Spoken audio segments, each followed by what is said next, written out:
Oke, jadi untuk structure and written expression ini akan ada 40 soal. Yang 40 soal itu nanti harus dikerjakan dalam waktu berapa lama tadi? 25 menit. 25 menit. Oke, thank you Novia. Jadi nanti akan ada 40 soal yang harus dikerjakan dalam waktu 25 menit. Jadi alokasi waktunya itu nggak lama-lama. Satu soal itu harus dikerjakan dalam waktu setengah menit. Ya. Dan 5 menit itu anggaplah untuk your review nanti. Your review sudah dikerjakan semua, kemudian your review nanti jawabanmu sudah benar-benar yakin baru disubmit. Seperti itu. Kalau misalnya nanti masih online. Tapi sepertinya di kalian nanti itu sudah offline deh. Jadi nanti ujian TOEFL-nya itu di UPTB ya, offline, nggak online lagi kayak kemarin. Ya. Oke, jadi apa saja strateginya untuk structure dan written expression ini? Ya, sebenarnya strategi umumnya ini sama saja ya dengan yang listening kemarin. Yang pertama, you should be familiar with the directions. Ya, jadi you harus familiar dengan petunjuk. Kenapa? Karena kalau you tidak familiar, you tidak terbiasa dengan petunjuk, itu baca petunjuk aja udah habis nanti 5 menit. Ya. Jadi petunjuknya nanti ya itu ada 2 macam. Untuk soal structure dia pilihan ganda, pilihlah jawaban yang benar. Yang kedua nanti written expression ya, untuk written expression itu nanti you akan disuruh cari yang mana yang salah. Nanti akan ada satu kalimat, bawahnya digaris bawahi, you disuruh cari yang salah yang mana. Jadi untuk written expression jangan pilih yang benar, tapi cari yang salah gitu ya.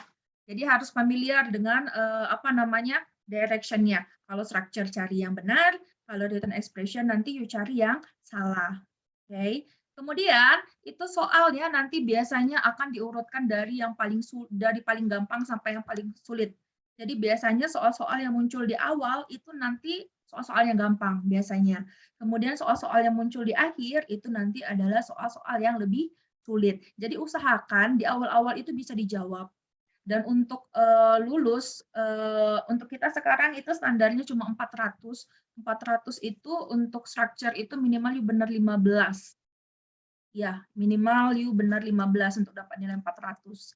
Karena ada 40 soal tuh, nggak harus benar setengah, benar 15 aja you udah lulus. Ya, jadi kejar target yang 15, benar 15 itu nanti. Oke, kemudian nanti jika ada soal yang sulit, ya you skip saja. You skip saja. Jadi you skip, kerjakan yang bisa dikerjakan saja dulu. Kalau nanti you terlalu fokus ke sana, nanti waktunya habis. Ternyata nanti di akhir-akhir, ternyata ada soal yang bisa you kerjakan. Dan terakhir, pastikan you jawab semua. Ya, dari 40 soal itu pastikan you jawab semua. Bisa nggak bisa, you jawab saja. Apakah benar ataukah salah, pokoknya you tebak saja kalau memang sudah tidak tahu apa jawabannya. Karena dalam TOEFL itu tidak ada sistem minus. Jadi kalau benar ya plus 1, kalau salah ya nggak masalah gitu, tetap aja 0. Tidak ada sistem minus. Oke. Okay? Nah, sekarang kita lanjutkan. Bentar, saya izin share screen. Ya.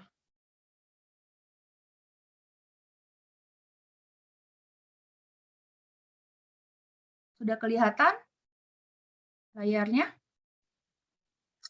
Sudah, Miss. Sudah ya? Oke. Sudah, Miss. Lanjutkan.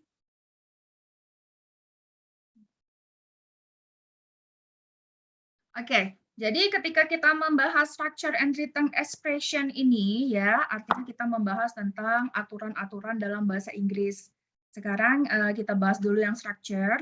Jadi di soal structure itu nanti akan ada sebuah kalimat ya, akan ada sebuah kalimat. Nanti di kalimatnya itu ada bagian yang dikosongkan.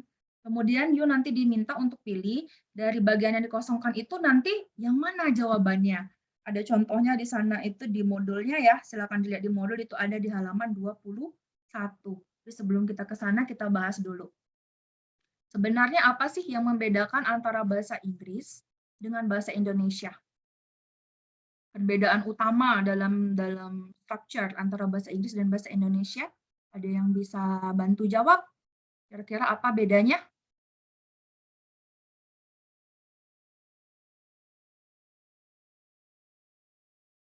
Amelia? Coba Amelia. Taumu apa bedanya Amelia?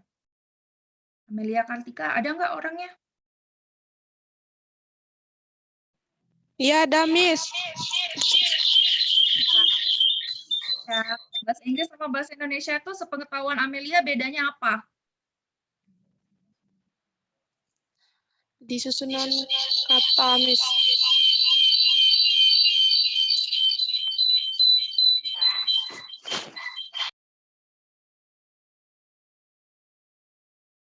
Di susunan kata, kata Amelia.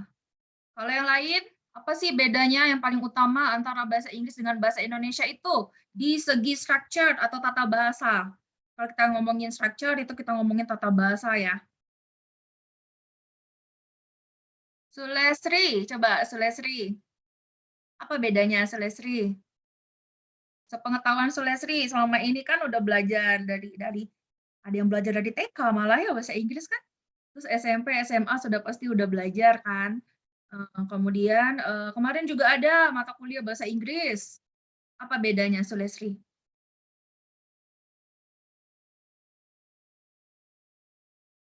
Sules ada? Aduh, mati videonya. Ayu Siti, coba. Ayu Siti Aisyah. Nggak kedengaran, Ayu Siti. Di-unmute dulu.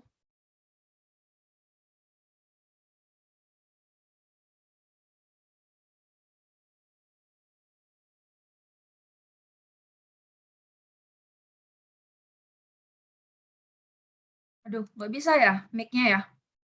Siapa aja deh? Coba, siapa aja? Menurut pendapatmu apa bedanya? Struktur bahasa Inggris dengan bahasa Indonesia. Kalau kosakatanya udah pasti beda dong, bahasa Indonesia dengan bahasa Inggris. Nah, sekarang kita ngomongin tentang pola kalimatnya atau tata bahasanya ya. Coba Widya deh, Widya.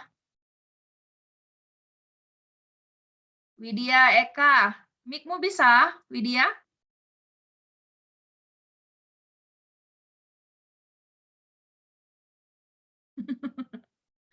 Ya, inilah ya kendalanya. Kalau apa namanya? Kalau via Zoom, you yang dari rumah gitu ya. Coba siapa nih? Coba ya. Oke, Lia. Oke, coba Lia. Oke, Miss. Kalau bahasa Indonesia sama bahasa Inggris itu biasanya kalau bahasa Inggris itu biasanya pakai lebih cenderung sering menggunakan bentuk aktif. Tapi kalau bahasa Indonesia itu tuh sering bentuk ya kalimat pasif. Biasanya tuh kayak gitu deh. Iya. Gitu, beneran. Iya apa? Bahasa Inggris juga sering loh pakai kalimat pasif loh. Apalagi kalau di apa namanya di kalimat-kalimat yang formal atau di karya tulis gitu. Mungkin pernah diminta sama dosennya untuk baca jurnal jurnal yang berbahasa Inggris. Ah itu banyak sekali kalimatnya kalimat pasif. Ini, Miss. Gimana sih? Bahasa Inggris lebih terfokus ke objek. Lebih terfokus ke objek. Bahasa Indonesia, bahasa Inggris lebih terfokus ke objek. Gimana Sedangkan kalimat kalau bahasa Indonesia itu lebih terfokus ke kalimat pasif. Lebih terfokus ke kalimat pasif ya. Oke, coba kita lihat dulu ya. Kita lihat presentasi Miss dulu. Coba lihat ini. Nih, lihat ya. Ini bahasa Indonesia nih. Nah, coba lihat dari kalimat ini. Nah, kita kan ngomongin tata bahasa sekarang. Coba lihat nih, ada yang dicetak merah kelihatan ya. Apa tuh yang beda antara bahasa Indonesia dan bahasa Inggris? Dari contoh ini. Ada yang bisa menyimpulkan? Lihat, kalau bahasa Indonesia. Gimana, Nurjana? Mulai dari tata letaknya, Miss. Dibalik-balik. Apa yang dibalik-balik? Susunan katanya. Sama loh, nggak dibalik-balik loh itu. Coba lihat, jaksa penuntut menanyakan banyak pertanyaan. Subjeknya jaksa penuntut, bahasa Inggrisnya juga the prosecutors. Sama ya? Menanyakan, ask.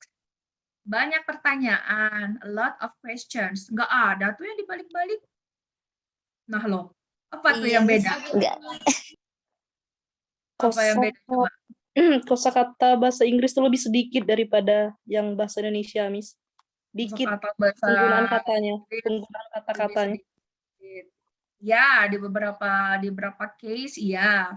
Ada yang bahasa Inggris itu dia lebih sedikit daripada bahasa Indonesia gitu ya. Iya sih, ada ya. Tapi itu Iya. sebenarnya tergantung vocabulary-nya aja nanti ya. Coba deh lihat Saya, itu yang Miss, garis coba, merah. Miss. Oh ya, Novia, please. Itu Apa yang bedanya? kalau yang bahasa Inggris antara kata kerja dengan Mhm. apa itu keterangan itu harus Nah, keterangan waktu ya. ya harus harus apa? Harus apa? Relate, harus berhubungan. Ini loh, benar Novia. Jadi ada hubungan ya antara kata kerja dengan waktu. Coba lihat, kita lihat di sini ya, antara bahasa Indonesia dengan bahasa Inggris. Lihat bahasa Indonesia. Jaksa penuntut menanyakan banyak pertanyaan. Oh, ternyata sama saja ya polanya subject plus predicate. Jadi the prosecutors ask a lot of questions. Sekarang kita lihat contoh yang kedua. Jaksa penuntut menanyakan banyak pertanyaan 2 hari yang lalu. Nah, sekarang beda yang nomor 1. Bentar, saya ganti dulu pointernya. Kelihatan ya? Coba lihat antara nomor 1 dan nomor 2. Yang nomor 2 ini, jaksa penuntut menanyakan banyak pertanyaan 2 hari yang lalu. Jadi yang membedakan nomor 1 dan nomor 2 ini kan cuma keterangan waktu ya. Waktunya yang beda. Kalau yang nomor 1 ini dia cuma ngasih tahu aja. Kalau nomor 2 ini dia menekankan 2 hari yang lalu. Kan gitu.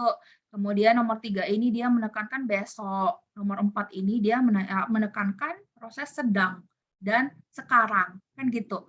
Jadi antara nomor 1 sampai nomor 4 ini untuk yang bahasa Indonesia, ini bedanya kalau dalam bahasa Indonesia, kalau kita mau membedakan waktu, itu kita cuma nambahin keterangan waktu. Coba lihat ini, cuma nambahkan keterangan waktu. Sedangkan dalam bahasa Inggris, ya, ternyata kalau ketika kita ingin menyampaikan sesuatu, selain keterangan waktu, ada yang berubah juga. Tadi yang dibilang oleh Novia, yang berubah itu apa? Ini loh, ask, will ask, is asking. Jadi yang berubah itu adalah kata kerja. Ini yang tidak dimiliki oleh bahasa Indonesia.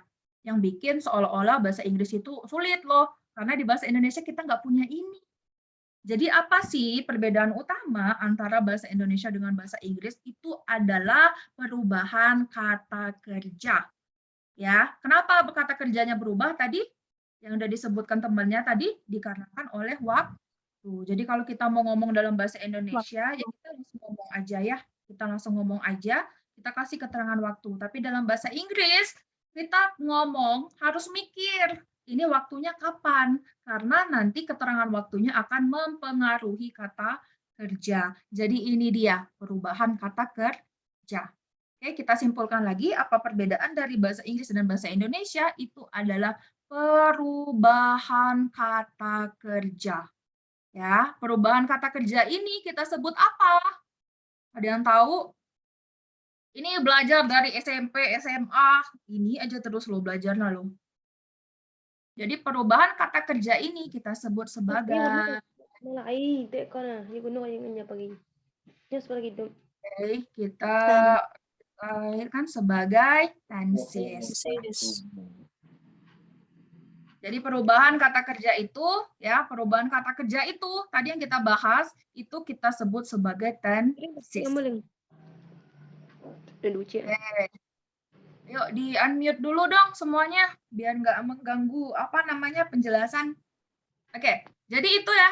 Jadi perbedaan utama dari bahasa Inggris dengan bahasa Indonesia itu adalah tenses. Tenses itu apa? Tenses itu adalah perubahan kata kerja. Kenapa kata kerjanya berubah? Kata kerjanya itu berubah berdasarkan 2 hal, yaitu waktu dan aspek. Kan itu kan yang dipelajari dari SMP, SMA, mungkin kemarin pas bahasa Inggris 1 juga itu aja kan yang dibahas kan?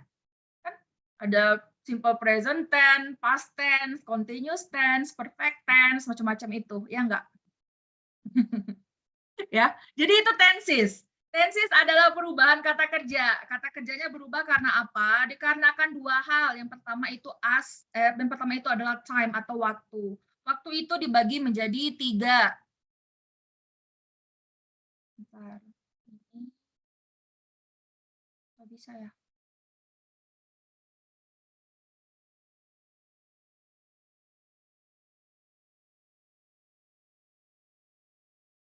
Ya udah deh, kelihatan ya. Oke. Jadi waktunya dibagi menjadi 3. Yang pertama itu adalah present. Present itu adalah sekarang. Jadi kalau misalnya mau menyatakan sebuah kegiatan, sekarang itu pakai present tense. Kemudian ada past. Past itu lampau. Ya, lampau. Misalnya mau menyatakan sebuah kegiatan yang terjadi di masa lampau, artinya nanti kita pakai ini tensesnya. Jadi kalau misalnya menyatakan sebuah kegiatan yang terjadi di masa lampau, nanti kita pakai tensesnya past tense. Kemudian ada future. Future ini untuk menyatakan sebuah kegiatan yang terjadi pada masa yang akan datang. Ya, jadi tenses yang future itu untuk menyatakan sebuah kegiatan yang terjadi di masa datang. Jadi present, ingat, present itu sekarang, past itu adalah lampau, kemudian future itu masa depan. Ya. Kemudian ada juga aspek. Jadi selain time, ada aspek juga yang mempengaruhi tenses itu. Apa saja aspek? Yang pertama itu simple, ya. Tenses yang simple itu kita gunakan untuk sekedar menyampaikan informasi saja. Jadi tenses yang simple itu kita gunakan untuk menyampaikan informasi saja dan untuk menyampaikan kegiatan yang kita lakukan rutinitas. Contoh, saya ke kampus 3 hari seminggu, itu rutinitas ya. Nanti yuk pakai simple present itu nanti. Kemudian ada lagi aspek namanya continuous. Aspek yang continuous itu ya artinya aspek yang ditekankan itu adalah continuous, sedang berlangsung. Jadi continuous itu sedang berlangsung ya. Jadi misalnya saya sedang belajar bahasa Inggris gitu. Jadi itu continuous karena nanti ada aspek sedang. Kemudian yang terakhir itu aspeknya adalah perfect. Perfect itu artinya dia telah terjadi. Oke, jadi kita simpulkan lagi. Jadi tenses itu adalah perubahan kata kerja dikarenakan dua hal, waktu dan aspek. Waktu dibagi 3, present sekarang, past lampau, future itu yang akan datang. Kemudian untuk aspek, aspek itu simple. Simple itu sekedar ngasih tahu aja. Ya. Kemudian ada continuous, continuous itu artinya sedang berlangsung. Kemudian yang terakhir itu adalah perfect. Perfect itu artinya telah terjadi. Jadi itu tenses. Jadi kalau mau disimpulkan, nah nih loh. Jadi kalau mau disimpulkan, yang kalian pelajari itu dari SMP, SMA, ya kemudian dari bahasa Inggris 1, ini sebenarnya di tabel ini. Ya. Jadi yang itu loh, subject plus verb 1, subject plus verb 2, segala macam, itulah dia ada di sini. Jadi ketika kita mau ngomong dalam bahasa Inggris, harus mempertimbangkan dua hal, aspek dan waktu. Misal ini, Elsie mau ngomong, misalnya kan, Elsie mau ngomong, saya ke rumah teman saya, sekedar ngasih informasi aja kan, ya udah, artinya nanti Elsie pakai simple present tense. Bentar ya. Kok nggak mau dia?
Oke, maaf.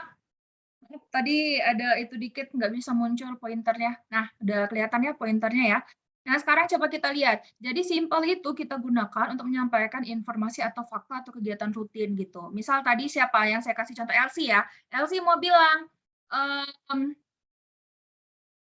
saya pergi ke kampus kemarin.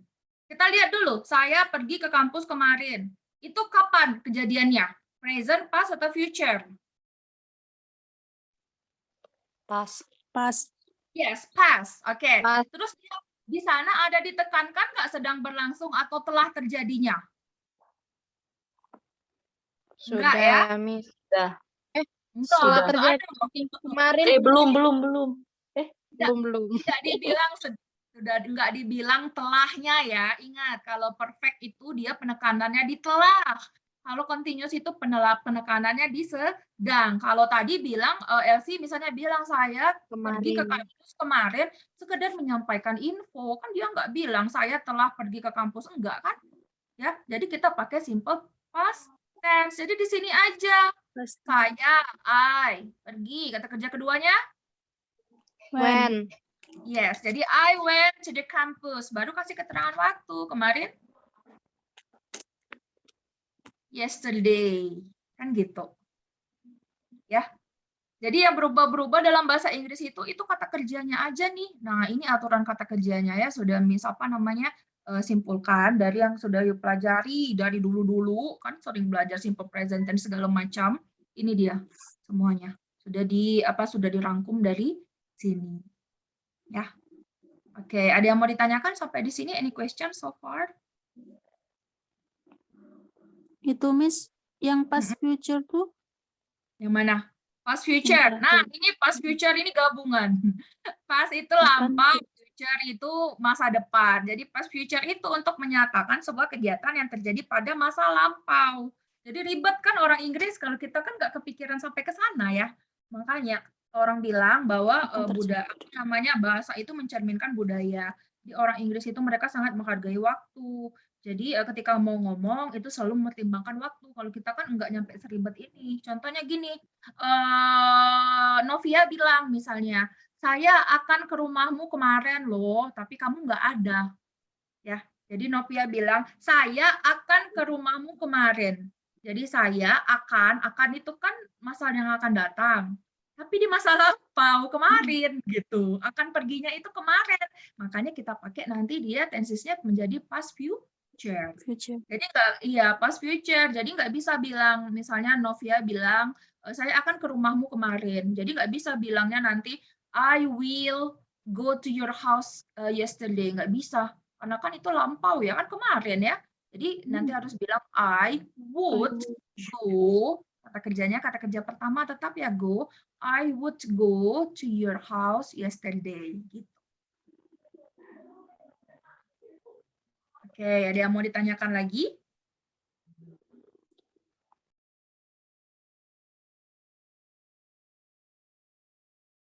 Nggak ada? Jadi ini nanti tolong diingat-ingat ya, diingat-ingat lagi ya. Ini Miss yakin udah belajar semua nih.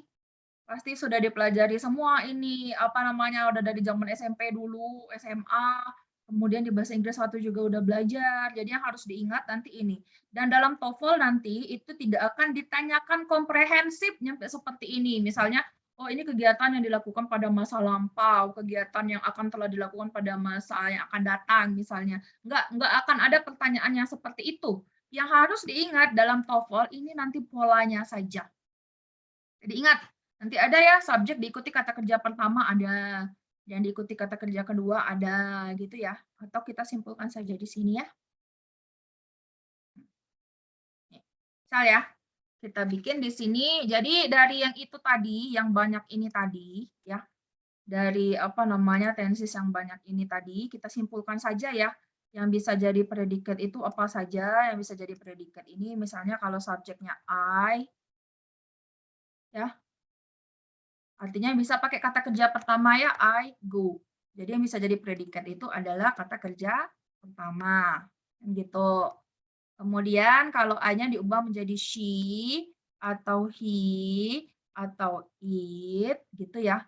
Kalau I ini temannya you Dewi ya.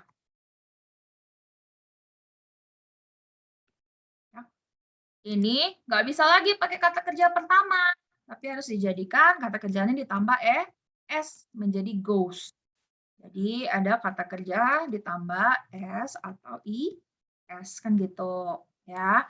Terus apa lagi? Semua subjek ya, ini semua subjek.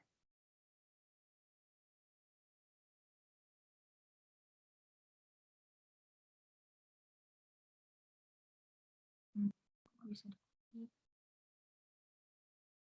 Oke. Ya, she, he, it. Artinya nanti kata kerjanya boleh dong semuanya langsung aja pakai kata kerja kedua. Jadi semuanya bisa pakai went. Ini kata kerja kedua. Gitu. Terus apa lagi nih kita simpulkan? Kemudian yang pakai to be ya, yang pakai to be.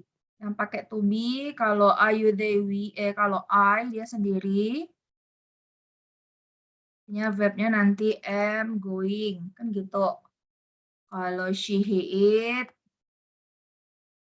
artinya verbnya itu nanti adalah are, going. Ya, atau nanti kalau misalnya you, they, we, artinya nanti verbnya itu adalah, sorry ini is ya, is. Ini adalah are, going. Oke, ya. Jadi ingat kalau to be itu is, am, are ya harus nanti diikuti oleh verb ing. Begitu juga nanti ini kan to be yang present nih. Coba lihat di sini. Nah, ini kan to be yang present ya is, am, are ya. Ternyata kalau yang was, were juga harus diikuti ing gitu. Jadi ya udah kita ganti aja. Ini artinya am atau was. Kemudian is ini dia juga setara dengan was ya. Jadi is itu dia setara dengan was. Kemudian are itu dia setara dengan were. Ya, jadi yang perlu diingat nanti kalau ada to be ya is, am, are itu nanti yang harus ditambahkan kata kerjanya verb ing. Itu yang harus diingat ya. Ini lihat kesimpulannya di belakangnya aja. Oke, jadi kemudian misalnya ada you, they, we lagi.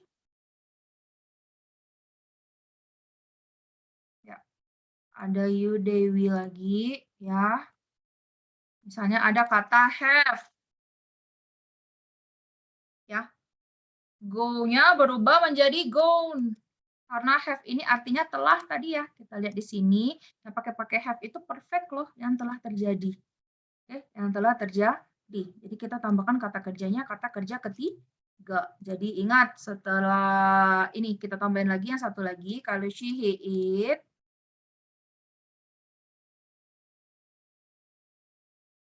ya, ini dia berubah, have-nya berubah menjadi has.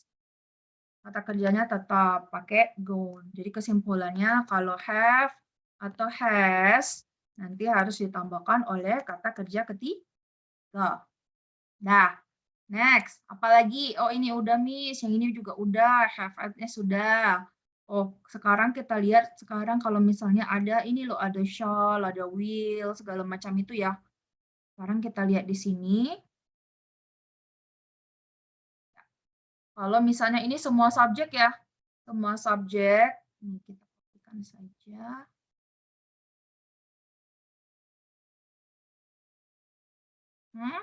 Misalnya dia di sini pakai shall, pakai will go. Oke, kalau misalnya pakai would, tetap aja dia pakai go.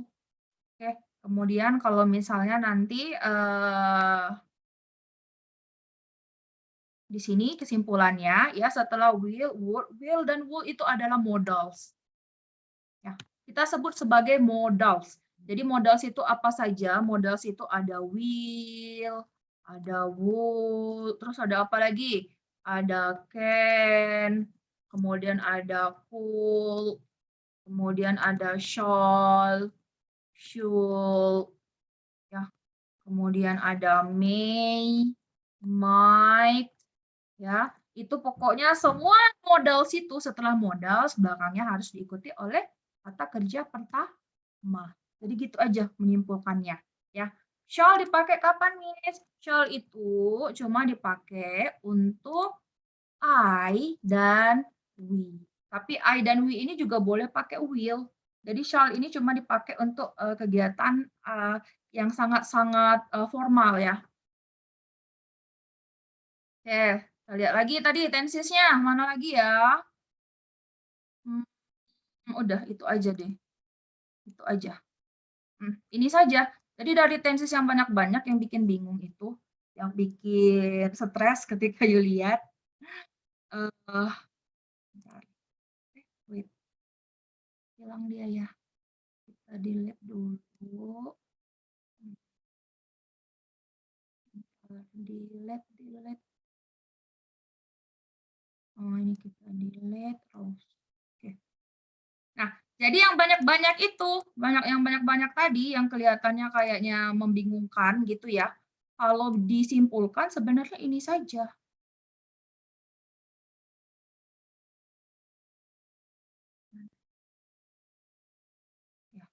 Dah, ini. Jadi ingat, yang bisa jadi predikat itu nanti dia kata kerja pertama, ya, kemudian kata kerja tambah S atau IS, kata kerja kedua, kalau ada to be belakangnya wajib pakai ing, kalau ada have atau has nanti wajib bentuk ketiga, kalau ada modals nanti dia wajib bentuk pertama. Itu saja yang perlu diingat dari itu kita peras tadi ya, dari apa yang banyak-banyak ini. Oke. Nah, dan untuk soal itu nanti, soal TOEFL itu nanti harus wajib merupakan sebuah kalimat yang utuh. Kalimat yang utuh, kita lihat di sini. Kalimat yang utuh itu harus punya subjek dan predikat. Jadi sebenarnya dalam bahasa Indonesia dan bahasa Inggris itu enggak yang katanya tadi kebalik-balik, enggak loh. Sama aja. Pola dalam bahasa Indonesia dan bahasa Inggris itu sama aja loh. Subjek diikuti oleh predikat. Masalah di belakangnya nanti ada objek atau di belakangnya ada keterangan, itu nanti cuma tambahan saja. Yang pasti sebuah kalimat harus punya subjek dan kemudian diikuti oleh predikat. Kita lihat apa aja yang bisa jadi subjek dalam bahasa Inggris. Yang bisa jadi subjek itu yang pertama adalah common noun. Pokoknya nggak penting juga, nggak harus kok kalian ingat ini istilah-istilahnya. Yang penting kalian tahu apa yang dimaksud gitu ya. Jadi common noun itu apa? Common noun itu adalah benda atau orang. Ya. Jadi benda semuanya bisa jadi subjek. Jadi benda itu contohnya buku. Misalnya mau bilang buku itu bagus kayak gitu kan, buku itu dia menjadi subjek. Misalnya orang, misalnya Atika. Atika ke rumah saya kemarin. Nah, Atika itu dia menjadi subjek ya. Jadi bisa orang, bisa benda yang bisa jadi subjek. Kemudian yang bisa jadi subjek itu juga nama. Nama ini nama apa? Nama apapun itu. Yang penting dia nama. Bisa nama orang, bisa nama negara, bisa nama tempat, nama danau, brand, ya nama brand atau nama apa namanya, ya nama apapun itu bisa menjadi subjek. Contoh, Indonesia adalah negaraku. Indonesia itu jadi subjek kan? Gitu. Atau misalnya bilang Curup ya terletak di Provinsi Bengkulu. Nah, Curup di sana juga sebagai subjek. Itu nanti dia jadi subjek. Kemudian apalagi yang bisa jadi subjek? Tadi yang kita bahas, pronoun. Pronoun yang jadi subjek ya. Di I, you, they, we, she, he, it. Itu dia pronoun. Oke. Nah, yang terakhir, ini yang dibilang temannya bolak-balik itu ini loh. Ini yang namanya noun phrase ya. Noun phrase. Jadi noun phrase itu adalah prasakata benda. Jadi dia bisa menjadi subjek. Sekarang kita lihat di sini contoh ya.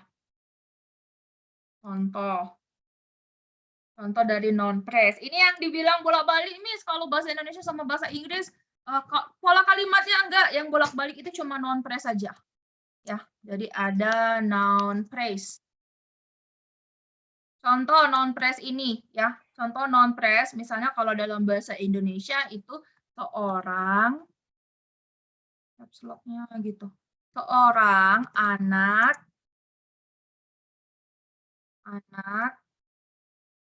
yang baik. Nah, ini kebalik dia. Ya, seorangnya kan tetap ya Kalau di bahasa Indonesia itu bendanya duluan. Ini kan bendanya anak ini ya. Yang baik ini kata sifatnya kan. Kalau dalam bahasa Inggris enggak. Kalau dalam bahasa Inggris yang baiknya dulu di depan. Jadi baik itu kind ya. Anak, a child. Gitu. Ya. Jadi yang bolak-balik dalam bahasa Inggris itu bukan pola kalimatnya tapi noun phrase. Ya. Dan noun phrase itu dia bisa menjadi subjek. Jadi seorang anak yang baik, a kind child. Contoh lagi, misalnya sebuah bus sekolah. Nah, gimana nih kalau sebuah bus sekolah? Kalau seorang, sebuah, kalau satuannya tetap ya ditaruh di depan, yang bolak-balik itu cuma urutan ini. Gini, yang bagus. Ada 3 nih. Ada bus sekolah, ya ada bus sekolah yang bagus. Intinya yang bus ini kan kalau bahasa Indonesia kan. Jadi busnya ini nanti ditaruh terakhir. Ini bus. Ya, sekolah apa? School. Yang bagus apa? Nah, kalau bagus, kalau benda itu good ya. Jadi a good school bus. Jadi sebuah, bacanya dari sini, bus sekolah yang bagus gitu. Jadi ini yang noun phrase. Jadi noun phrase ini dia jadinya kebalik-balik. Tapi yang kebalik-balik itu apa? Yang kebalik-balik itu adalah posisi ininya aja. Posisi noun posisi dari noun dengan itunya, dengan dengan adjective. Kan gini, kebalik dia kan? Jadi seorang anak yang baik menjadi a kind child. Sebuah bus sekolah yang bagus menjadi busnya kebalik nih terakhir, taruh di sini bus. Sorry.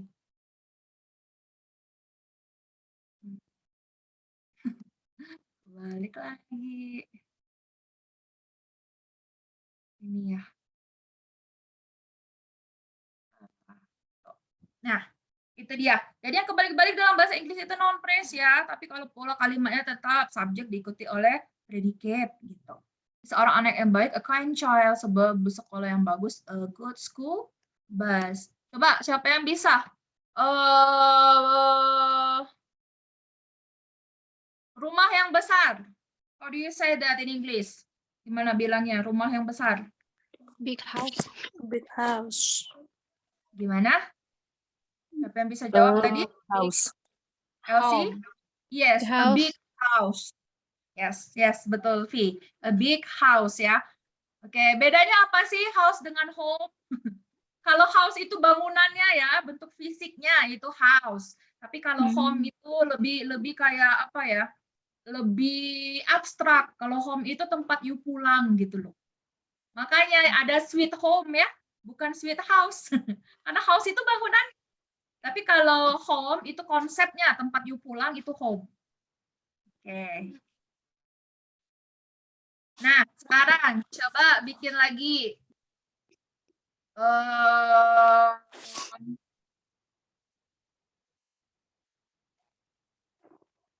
Sebuah rumah besar yang indah. Sebuah rumah besar yang indah. How do you say that in English? Siapa yang bisa? Sebuah rumah besar yang indah. A beautiful big house. Big Yes, house. a beautiful big house. Ya, jadi a beautiful big house. Jadi itu yang bolak-balik ya. Oke. Jadi yang bolak-balik dalam bahasa Inggris itu bukan subjek dan predikatnya bolak-balik, nggak seperti itu. Tapi yang bolak-balik dalam bahasa Inggris itu adalah noun phrase. Dan noun phrase ini dia bisa dijadikan sebagai subjek. Kita balik lagi ke sini. Ya. Oh. Ya. Jadi itu tadi yang bisa jadi subjek. Nah, sekarang bagaimana dengan yang bisa jadi predicate? Yang bisa jadi predicate ya, yang bisa jadi, sorry, ini nggak mau lagi. Aduh, bentar.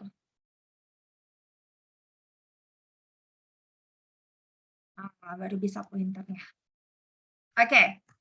Nah, sekarang yang bisa jadi predicate, yang bisa jadi predicate itu ada 2. Yang pertama itu yang verbal ya. Yang verbal itu yang mana tadi? Itu yang kita bahas tenses. Jadi bisa jadi predikat itu yang tenses tadi loh, yang kita list tadi. Nah, mana dia tadi? Kita lihat. Ini yang bisa jadi predikat nih. Kata kerja pertama, kata kerja plus S atau IS, kata kerja kedua, ya. Kemudian to be plus verb in, kemudian have atau has diikuti kata kerja ketiga, kemudian ada modals. Ini dia yang bisa jadi predikat. Oke? Itu kalau kalimatnya verbal. Kalimat yang verbal itu kalimat yang ada kata kerja. Nah, gitu. Kemudian, bagaimana kalau kalimatnya itu nggak punya kata kerja, Miss? Kalau kalimatnya nggak punya kata kerja, artinya kalimatnya adalah kalimat nominal. Contoh, begini kalimatnya. Ibu saya baik. Ada kata kerjanya nggak? Ibu saya baik. Nggak ada ya. Jadi nggak ada. Nah, sedangkan dalam bahasa Inggris itu dia wajib ada predikat. Gimana dong? Kan nggak ada kata kerjanya. Artinya yang jadi kata kerja itu nanti adalah to be. Ya. Jadi to be itu apa saja? To be itu kalau present dia adalah is, am, are. Kalau past itu adalah was dan were. Kalau perfect dia been dan modal be. Dan continuous itu adalah being. Jadi kalau mau bilang, ibu saya baik. Jadi gimana bahasa Inggrisnya? How do you say that in English? Jadi kalau ibu saya, my mom, baik itu kind. Tapi belum ada predikat, kasih predikatnya. Is. Yes, jadi my mom is kind. Fine. Coba saya dan teman-teman di ruangan ini. My friend and and I. Di ruangan ini. in Ya, in this room, benar. Tapi predikatnya belum ada. Predikat. Are. Yes, or. Ya, karena ada banyak ya. Jadi my friend and I are in this room. Jadi gitu. Nah, nanti structure itu nanti dia muter-muter di sana. Bisa jadi subjeknya nanti dihilangin, bisa jadi nanti predikatnya yang dihilangin, dan kita harus isi itu. Oke?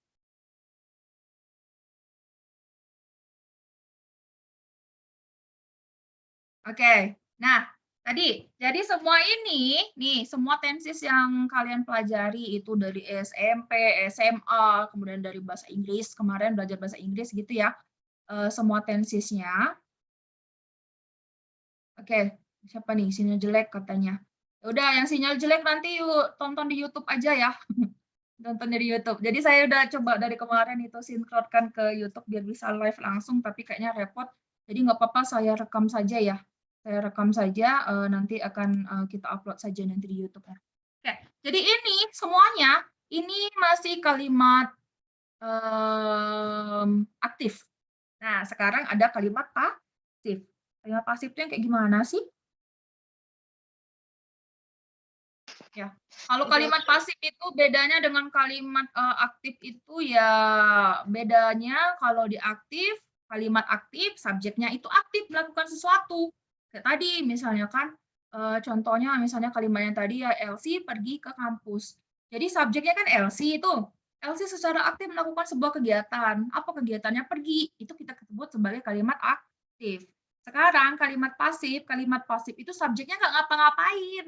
Malah dia menjadi objek dari perlakuan. Contoh di sini ya, kita lihat ya.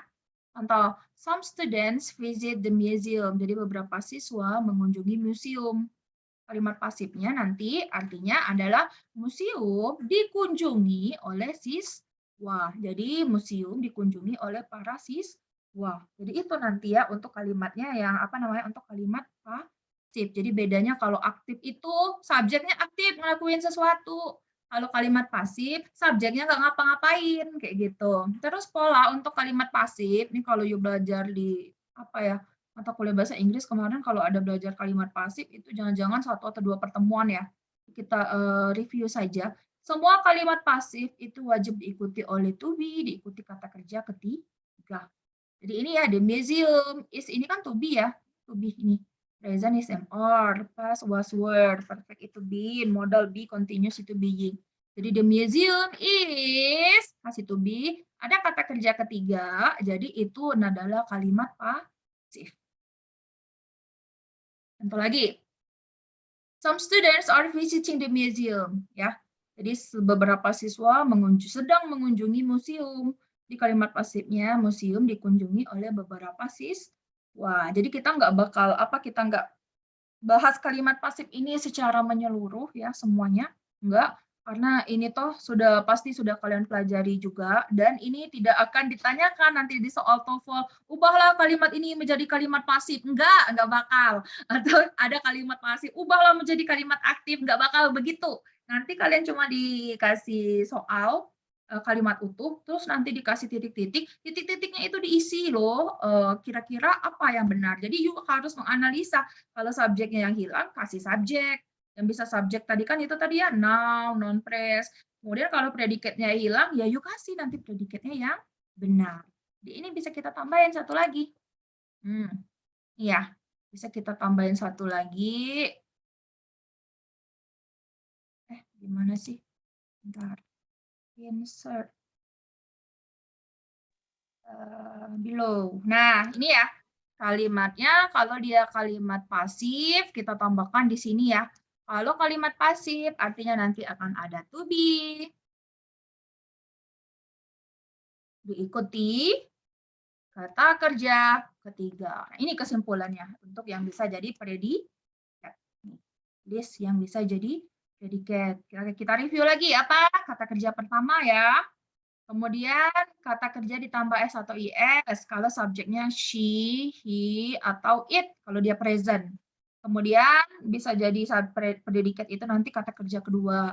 Atau kalau ada to be harus ditambahin verb ing atau kata kerja ketiga. Jadi kalau to be dua pilihannya nih. Tambahin verb ing atau ditambahin kata kerja ketiga. Jadi kalau ada have atau has nanti harus diikuti kata kerja ketiga langsung.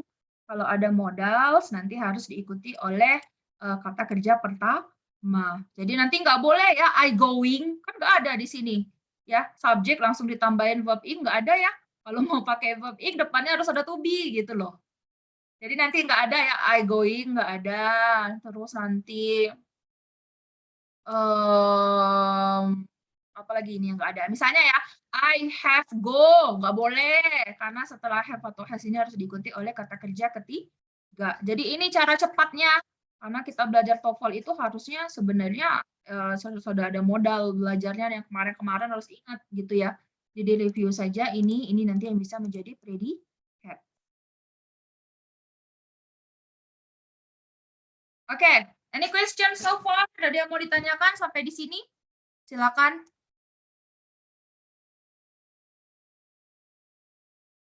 Do you understand? Paham nggak kira-kira?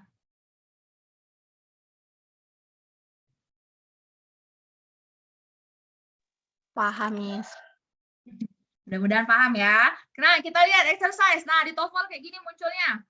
Blah, blah, blah, was back up 4 miles on the freeway. Nah, ini kalimatnya pasti merupakan sebuah kalimat yang utuh. Harus langsung identifikasikan ada subjeknya nggak, ada predikatnya nggak. Coba lihat nomor 1. Ada subjeknya belum? Titik-titik, blah, blah, blah. Belum ya. Tiba-tiba ada was back. Oh, kalau dia ditulis di soal, dia nggak mungkin salah. Udah pasti benar dia. Nggak usah diotak-atik. Jadi ada to be, Miss. Kemudian ikuti kata kerja ketiga. Oh, udah pasti ini predikat kan? Jadi yang hilang di sini adalah subjek. Mana nih yang bisa jadi subjek? Apakah A, B, C, or D? Yesterday bisa nggak jadi subjek? Ya. Yesterday bisa nggak jadi subjek? Nggak bisa dong. Yesterday itu kemarin. Ingat yang bisa jadi subjek itu noun ya. In the morning bisa nggak jadi subjek? In the morning tidak. Ya. Di, Miss. Traffic boleh nggak jadi subjek? Oh, di. Boleh. Boleh. Traffic boleh. Boleh. Boleh. Nah, pilihannya antara C dan D. Ingat yang pakai was itu, yang singular atau yang plural? Yes, yang singular yang cuma satu ya. Coba kita lihat. Oh, yo. Si. Si. Yes. Oke, lihat nih. Lihat. Kalau I pakai M atau was ya. Kalau she, he, it, dia singular atau cuma satu, artinya pakai is atau was, kan gitu ya. Kalau misalnya dia ada banyak, contohnya di sini you, they, we, baru pakai are atau were. Nah, kita lihat di sini, oh dia was. Oh, was artinya di depannya harus yang singular atau cuma satu, atau kata gantinya it. Jadi yang mana, she or the? C. C. Miss. Oke, jadi jawabannya adalah C. Oke, good. Next, kita lanjutkan. Yang nomor 2. Nomor 2, disuruh ngapain nih? Analyze the following sentence. Decide if it is correct or incorrect. Jadi analisa kalimat di bawah ini benar atau salah kalimatnya. Coba yang A. Last week, when fishing for trout at the nearby mountain lake. Panjang-panjang betul lah, tapi yang penting fokus subjek dan predikat. Udah cocok nggak? Benar nggak nih yang A? Subjeknya ada nggak? Enggak. Last week Nggak kan ada. keterangan. That's it. Last week itu kata tiba-tiba ada when. When itu kata kerja kedua ya. Jadi di kalimat ini dia subjek. Jadi salah. Jadi nomor yang A itu dia incorrect. Harusnya last week tambahin subjeknya. Misalnya subjeknya I gitu ya. Atau she, he, it. Pokoknya kalau kata kerja kedua subjek apapun masuk ya boleh. Oke, coba lihat yang B. The new machine is processes 50% more than the previous one. Lagi, analisa subjek dan predikat. Subjeknya ada nggak? Mesin baru. Yes. Ada. Ada ya. The new Ada machine. subjek. Subjeknya. Ada, Miss. Predikatnya ada? Predikat. Ada predikatnya. Predikatnya to be is. Ada, new processes. Tapi benar nggak polanya? Salah. Tidak. Salah, ya. Salah, Lihat, Miss. kalau ada to be, lihat lagi tadi. Kalau ada to be, Ing atau makanya kalau nggak tiga. verb is verb 3. 3. Ya, jadi nggak sesulit itu kan sebenarnya bahasa Inggris. Coba semuanya modul deh, lihat modul halaman 21, lihat modul halaman 21. Ada kan modulnya? Ada, Miss. Coba lihat example 1. Mana tuh jawabannya example 1? Bla bla bla was ringing continuously for hours. Emang apa? The phone. Yang hilang apa? Subjeknya ada nggak? Subjeknya yang hilang. Subjeknya yang hilang. Ya udah, mana yang bisa jadi subjek? Yang sesuai dengan was ringing. Oh, was C. itu artinya dia yang Phone. plural, The singular ya. Oke, jadi example 1 itu jawabannya C ya. Phones. Oke. Kenapa nggak ada bells, Miss? Kalau the bells nggak boleh was tapi were. Ya, jadi nggak boleh pakai was tapi were. Oke, good. Example 2. Coba example 2. Ada subjeknya? Ada. Ada. Newspapers. Ya, newspaper itu apa? Koran. Ya, koran. Koran kan benda ya. Boleh dong dia jadi subjek. Yang hilang di example 2 ini apa? B. Predikat. Predikat ya. Cari yang bisa jadi predikat. Yes. Yang jadi predikat? Yes, B ya. Are delivered. Jadi dia kalimatnya kan pasti diikuti kata kerja ketiga. So example 2, the answer is B, are delivered.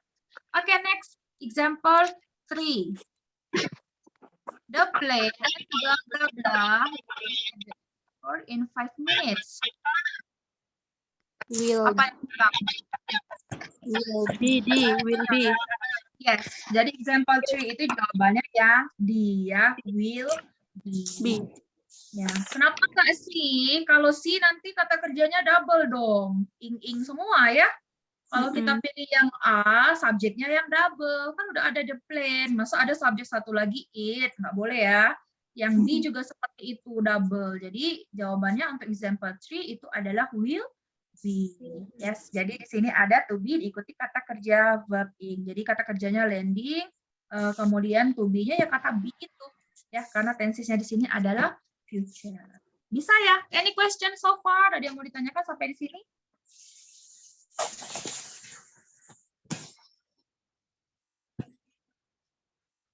Ada yang mau ditanyakan? Ngechat. Oke, kalau tidak ada yang mau ditanyakan, sekarang kita lanjutkan ini dikit.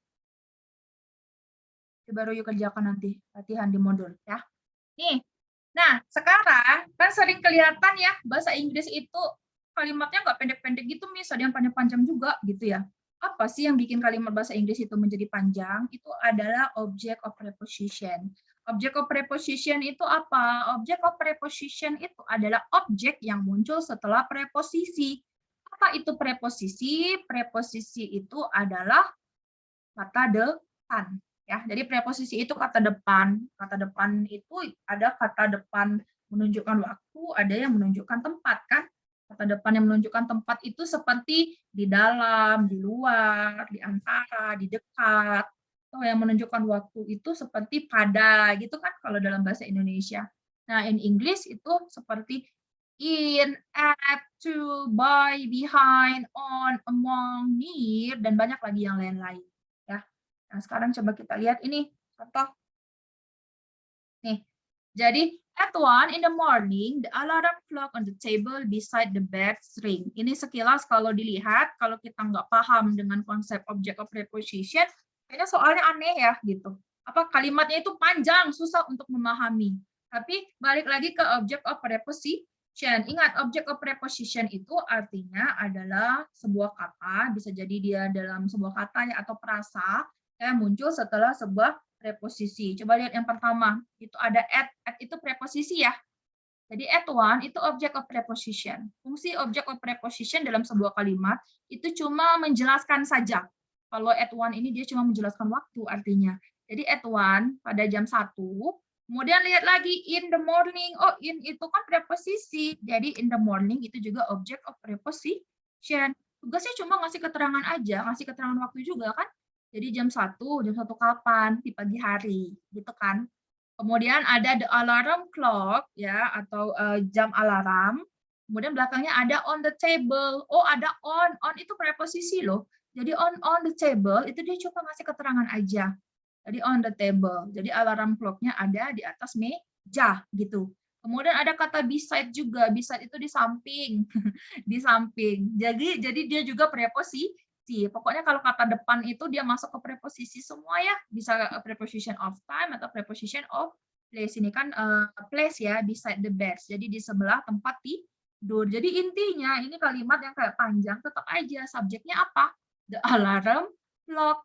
Ring ini dia adalah predikat. Yang perlu diingat, object of preposition itu tidak bisa menjadi subjek. Jadi object of preposition itu tugasnya hanya sebagai pemberi keterangan saja. Jadi object of preposition di sini fungsinya hanyalah sebagai memberi keterangan. Bisa jadi keterangan tempat, bisa jadi keterangan waktu. Jadi di kalimat ini meskipun dia panjang-panjang kayak gini, tetap saja subjeknya adalah the alarm clock ring. Nah, sekarang pertanyaan Miss, ini kalimatnya udah benar nggak? The alarm clock ring. Alarm clock ini ada satu atau banyak bendanya? Satu.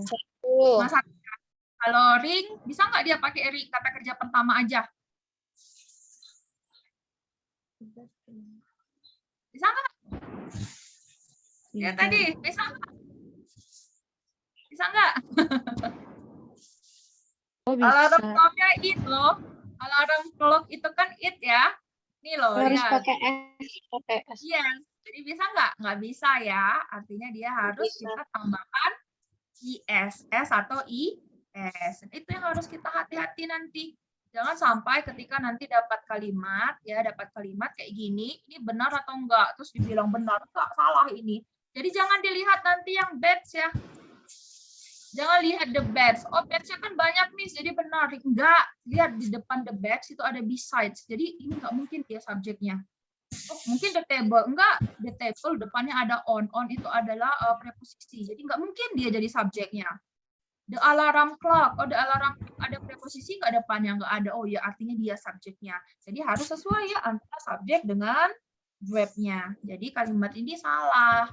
Harusnya diubah menjadi at 1 in the morning, the alarm clock on the table beside the bed ring. Karena dia harus sesuai the alarm clock dengan the bed. Oke, ada yang mau ditanyakan sampai di sini? Ini harus diingat ya. Object of preposition cannot be the subject of a sentence. Jadi object of preposition itu tidak bisa dijadikan subjek dalam sebuah kalimat. Ada yang mau ditanyakan sampai di sini?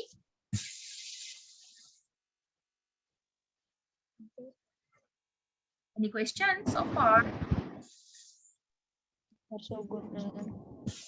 No? Oke, kalau tidak ada yang mau ditanyakan sampai di sini, coba lihat yang di halaman 22 itu example ya. Let's see example in page 22 in modul. Coba lihat modulnya halaman 22. Example, to Mike bla bla bla was a big surprise. Nah, ini apa nih yang hilang di sini?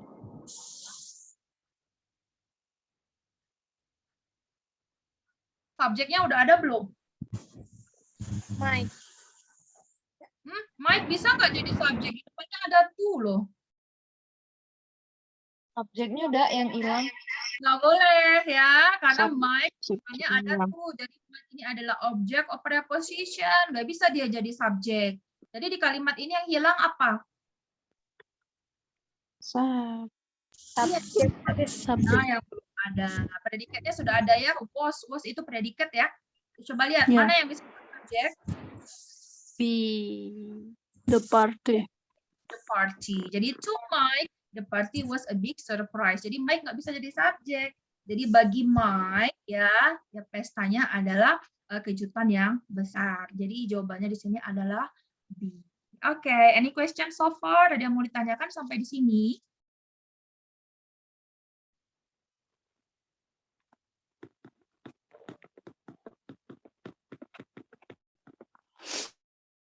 Ada yang mau ditanyakan sampai di sini?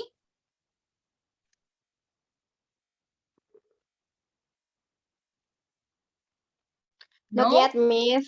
No. Not yet? Oke. Far so Alright. good. Oke.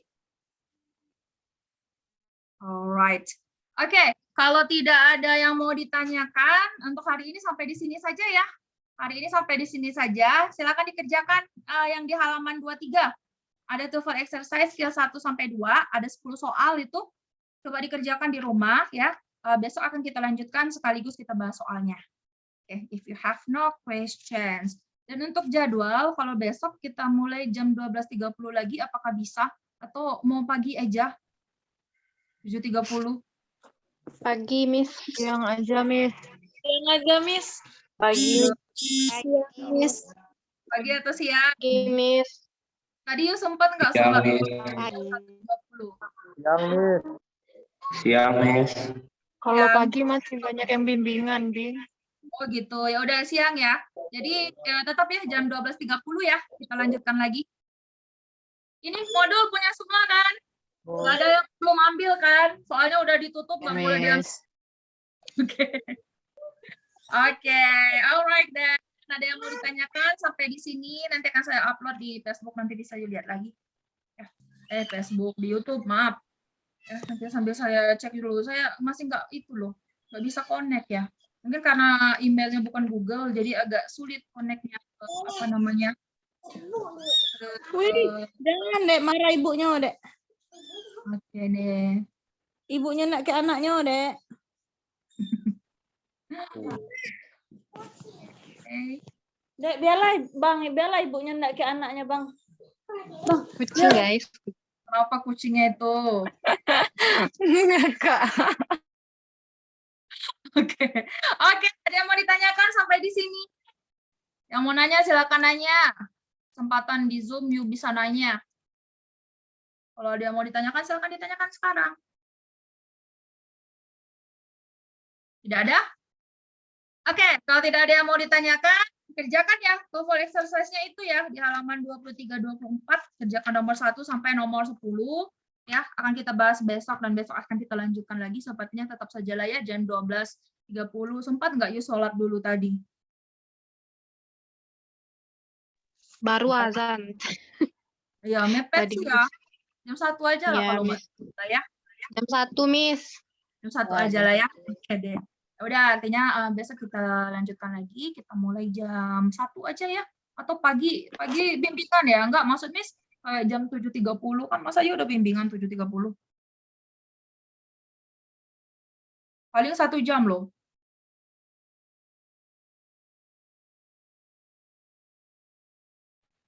Enggak, Siang siang aja, itu Miss. ya Siang udah dah. Oke deh, ya udah.